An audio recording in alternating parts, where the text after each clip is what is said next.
Now, if you're bogged down with Brexit, with just over a week to go before the polls open, my next guest's on a mission to bust the myth in a unique way. Actor Marysia is presenting a musical guide to the EU referendum in character as the singing psychic. Now, before we meet the star of the web series, here's a flavour of the show.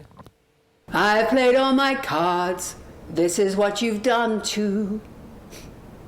Nothing more to say, no more ace to play.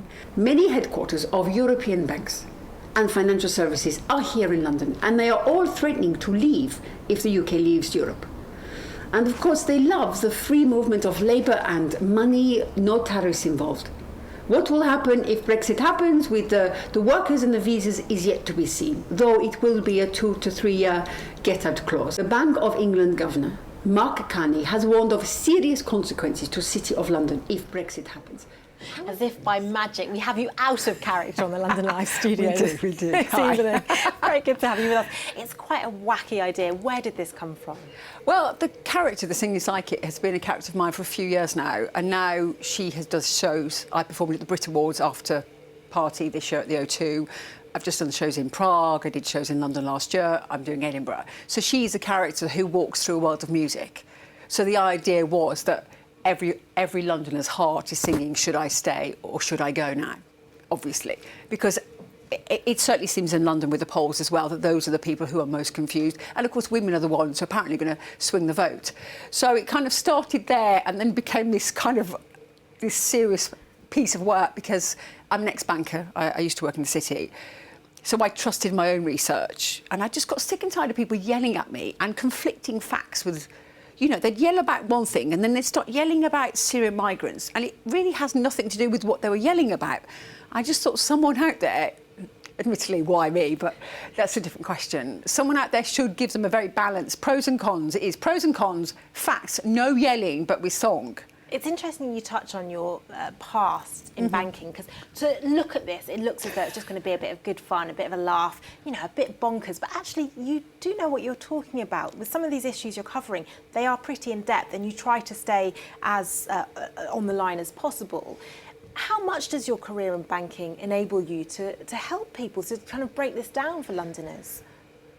Well, I think I used to be a government bond dealer.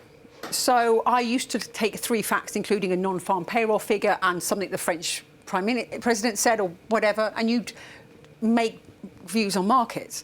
So it's not really, so the understanding of an analysis of how the world systems work, my degree was in that as well. I've got the education, I just thought, why not if not me? If I can help one person, there's 3 small little videos on immigration. One about the migrants here, one about the Brits abroad. The figures there are astounding when you look at it. And also the thing about migration no one's talking about, which is that EU always links trade negotiation with migration.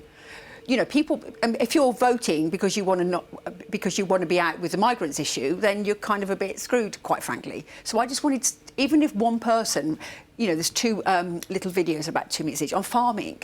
I just thought people really need to understand how the UK economy is built with current facts and figures. But yeah, it's been weeks of work, and then I went to the Cannes Film Festival in the middle of it for 2 weeks and partied and fell on and off yachts a lot, repeatedly, because I had a film there and some projects. So that kind of stopped, but I came back and I'm just like, yeah, me and Brexit. How do you go about picking the topics that you'll cover for this series? Because you mentioned there, from farming to immigration, you really do cover it all.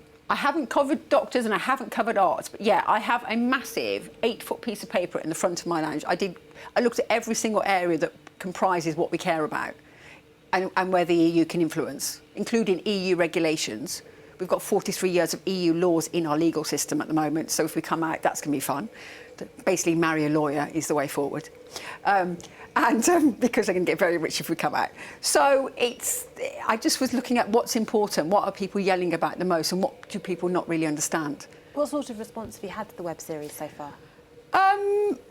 Generally, people have really loved it, but I mean, one of my reviews from my actual show was absolutely bonkers, but in a good way, and I think that seems to be the reaction to that. Encapsulate the entire web series. And you could argue, my father probably argues that I'm pretty bonkers, leaving the city to be the singing psychic. I mean, I am a normal actor as well.